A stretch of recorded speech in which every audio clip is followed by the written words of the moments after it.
The best unranked UFC flyweight is Tatsuro Taira. Apologies to the Japanese people who are not listening to this for butchering the name, but this dude is legit, man. Super skilled on the ground, on the feet. He's really young. He's only 23 years old. 5'7" with a 70-inch reach for a flyweight. Those are pretty large measurables. 14-0, like I mentioned. If you count his amateur wins, he was 9-0, so he's on a 23-fight win streak. He's currently 4-0 in the UFC, 2 decision wins, 2 submission wins. Very, very elite grappler. He's got a beautiful triangle. He's a long-rangey striker, like I mentioned. He's got a really nice right cross, good straight punches, and his lead leg from orthodox, his lead leg left head kick is really sneaky and deceptive. Let's look at his UFC debut against Carlos Candelario. This is really where he showed most of his striking so far in his UFC career. He drops Candelario here with a nice straight right through the guard, sits him down, and then goes into his realm here. Really, really elite grappler. Jumps on the backpack style, Aljamain Sterling, lands some elbows, ground and pound, and then here in the third round, just raining down hell on Candelario. Elbows, brutal top mount. Look at this control too. Really nice top control here from mount. Landing elbows, just brutalizing Candelario on the ground, and sealed the unanimous decision win here. So that fight, obviously, he showed off his rangy striking, solid ground control. So in his second fight against CJ Vergara, this is where he shows off his really nice submission attack, submission grappling. Starts off with a really nice trip against the cage. He has really sneaky trips. He's good in the clinch. He has really good clinch knees as well. And if he shoots for a single leg and doesn't get it, he usually brings his opponent up against the fence and then trips him from there. So against Vergara here, it all starts with the clinch up against the fence, trips him down, takes his back, immediately cinches in the body triangle. And then he looked for a rear naked here, more like a face crank for about a minute, 2 minutes.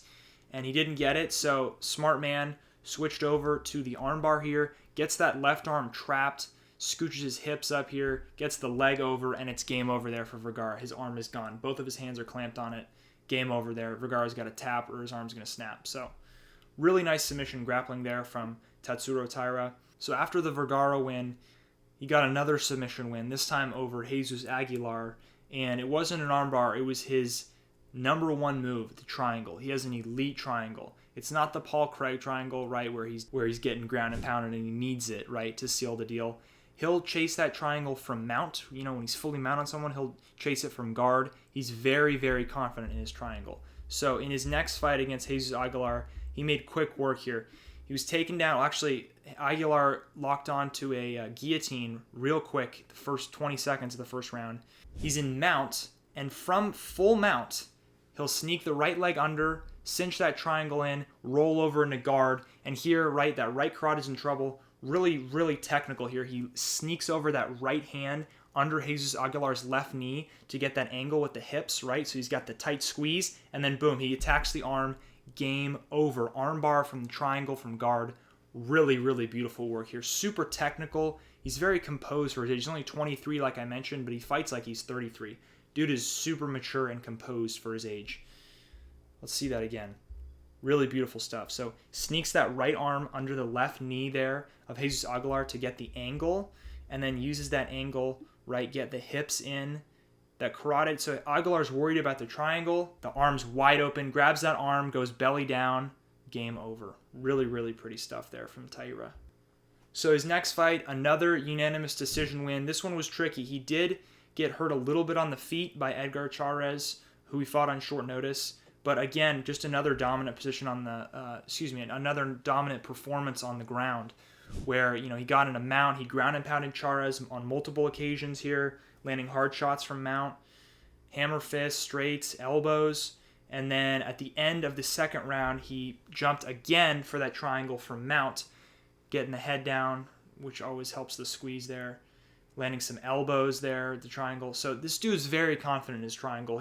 He's a good striker too. He's not just a one-hit wonder on the ground, you know. He's got really, really technical striking and very technical grappling. I would say he's one of the best grapplers in the flyweight division. He's got great ground control with that body triangle. The submission attack is always there. It's always live. And his clinch is really nice on the feet. The knees, like I mentioned, the straights. The head kicks, too, are there. Super young too, 23 years old. He's got a lot of room to grow, a lot of time for improvement. The one thing I do have under his weaknesses, he is susceptible to the guillotines. In 3 out of the 4 UFC fights, his opponents have jumped on the guillotine, so he does leave his neck out a little bit. Obviously, he's gotten out of them, right? He's 14-0 undefeated, never lost. But he has been challenged with that guillotine defense. So that's one thing to look out for. And then again, he's been swept and reversed from half guard and or mount in 2 of his 4 UFC fights, just because, he's young, he's eager to get a finish, a submission. So on the ground, just in between transitions can be a little more smooth and go from position to position, because you don't want to be getting swept and reversed and losing rounds on a consistent basis. Okay, well, let's look at Taira compared to the rest of the UFC Flyweight roster, the top 15, that is. So obviously, Pantoja, Brandon Moreno, Davison's not, I don't know, this is the UFC website, I don't know why Davison's still on there, but because he just fought Rob Font. But obviously Moreno, Pantoja, even Amir Albazi, still too much for Tatsuro right now. Brandon Royval, would be a good fight, but still too much. Kai, the striking, a little too much. This is where I think he has good matchmaking, good potential matchups for Taira. Mateus Nicolau would be a really fun fight. Nicolau is good on the ground, solid on the feet, just a little too patient. He does have power, but I think Taira could win that fight. That's a close one. I think he beats Alex Perez. Number 8, Manel Kopp. I don't think he can beat Manel Kopp just yet. Kopp's striking, he's too fast, too powerful. And Taira's young, so he's still got a few years before he's there. Matt Schnell definitely beats Matt Schnell. Matt Schnell just on the feet, man. He doesn't have a chin anymore, and he's a little too slow for Taira on the feet, I think. And Taira's long and fast and athletic, so I think he could hurt him on the feet. Schnell's obviously good on the ground, but Taira's ground game would neutralize his ground game, so I think he beats Schnell there. Muhammad Makhayev, I'm high on Makhayev, man. I think he's really good. So I think Taira Makhayev would have a great fight, but I think it's too early for Taira. Tim Elliott, another really good fight. Like Schnell, Elliott has a great ground game, really good wrestler. And I think Taira could win this fight on the feet. On the ground, obviously they'd neutralize each other. But I think Taira, if he kept this on the feet, could win that for sure, win a decision there. Maybe a late TKO. Sumadarji, I think he submits Sumadarji 100%. We saw that war Madarji had against Schnell, who ended up tapping him in an insane fight where Schnell almost died on multiple occasions, right? He was hurt bad. So that's an interesting one. Steve Erceg, really good Australian young guy, just had that fight against Alessandro Costa. But I just think Taira's better. I honestly think Taira's better than Erceg. I think he'd beat Erceg. Then 14, Tajir Ulanbekov, Habib's teammate. Tajir's good, but Tim Elliott beat him, and I think Taira beats Tim Elliott, so I'm gonna have to say Taira beats Tajir here. Tajir has a really, really solid ground game, but I think Taira is just too much, man. I think Taira gets him on the feet, mixes up some grappling. And then 15, David Dvorak. Tatsuro Taira submits David Dvorak. No question about that one. Okay. So this next week, the UFC Fight Night between Song Yadong and Chris Gutierrez, Taira is going to be fighting on the prelims here against Carlos Hernandez. This is a really good fight. This is, Hernandez is no slouch. He looked really good last time out against Denis Bondar, who I think is a solid fighter, the Ukrainian flyweight, and Carlos Hernandez looked really good against him, man. So I'm excited for that one. I think Tatsuro Taira gets it done. I'm hesitant to say by finish because Hernandez is durable and he's talented.